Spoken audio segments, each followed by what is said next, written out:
అందరికీ నమస్కారం. ఈరోజు డేట్ వచ్చి మే 21వ తారీఖు. ఈరోజు ఎక్స్చేంజ్ రేటు అలాగే గోల్డ్ రేటు ఎలా ఉన్నాయో చూద్దాం. కువైట్లో చూసుకుంటే 22 క్యారెట్ 1 గ్రామ్ బంగారం ధర వచ్చి మన శుక్రవారంతో పోల్చుకుంటే మనం శుక్రవారం అయితే వీడియో చేసాం. ఆ రోజు గోల్డ్ రేట్ అయితే తగ్గింది. మరలా ఈ 3 రోజులు అయితే మనం వీడియో చేయలేదు. మరలా ఈ రోజు అయితే చేస్తున్నాం. ఈరోజు గోల్డ్ రేట్ అనేది మరలా పెరిగిపోయింది.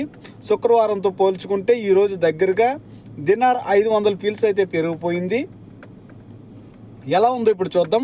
22 క్యారెట్ 1 గ్రామ్ బంగారం ధర వచ్చి కువైట్లో 30 దినార్ల 300 ఫీల్స్కి అయితే ఉంది. 30 దినార్ల 300 ఫీల్స్కి అయితే ఉంది 1 గ్రామ్ బంగారం ధర. అలాగే మన ఇండియాలో చూసుకుంటే 22 క్యారెట్ 1 గ్రామ్ బంగారం ధర వచ్చి మన ఆంధ్రప్రదేశ్లో శుక్రవారంతో పోల్చుకుంటే ఈరోజు దగ్గరగా 350 రూపాయలు పెరిగి ఈరోజు చూసుకుంటే 8,930 రూపాయలకి అయితే ఉంది. 1 గ్రామ్ బంగారం ధర వచ్చి 8,930 రూపాయలకి అయితే ఉంది. అలాగే ఇంకా లాస్ట్గా ఎక్స్చేంజ్ రేట్ చూసుకుంటే ఎక్స్చేంజ్ రేటు కూడా కువైట్లో తగ్గుతూ ఉంది.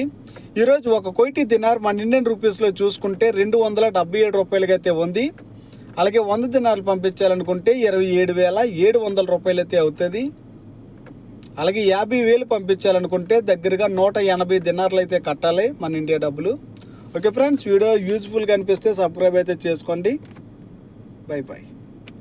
ఈ కార్ మన లెక్సస్ కార్లో అయితే ఉన్నాం ఈరోజు. చూసారా మన లెక్సస్ కార్ ఇది చాలా అయితే బాగుంటుంది.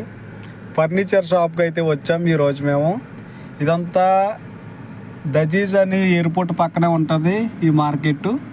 ఇక్కడికైతే వచ్చేసాం ఈరోజు. ఎవరైనా హాస్పిటల్ నుండి ఇంటికి వస్తే ఇక్కడికే వస్తారు. ఎందుకంటే ఇక్కడ అన్ని ఐటెంలు కూడా దొరుకుతాయి. పేషెంట్ నడవలేని స్థితిలో ఉంటే స్ట్రెచర్ ఉంటుంది, అలాగే బెడ్స్, అలాగే పిల్లోస్, మొత్తం అన్నీ A to Z అన్నీ అయితే దొరుకుతాయి ఇక్కడ. ఇది దజీజ్ అంటారు దీన్ని. ఎయిర్పోర్ట్ పక్కనే ఉంటుంది. హెల్త్ కేర్కి సంబంధించి మెడికల్ ఎక్విప్మెంట్స్ అన్నీ కూడా ఇక్కడే దొరుకుతాయి. అందుకని ఇక్కడికే వస్తారు. ఎందుకంటే మా మేడం వాళ్ళ తమ్ముడికి అయితే హార్ట్ సర్జరీ అయితే జరిగింది. అందుకని ఇప్పుడైతే ఇక్కడికి వచ్చాం. మరి మేడంకి ఏమేమి కావాలో బెడ్ అలాగే చైరు మొత్తం అన్నీ అయితే తీసుకోవడానికి అయితే వచ్చాం ఇప్పుడు.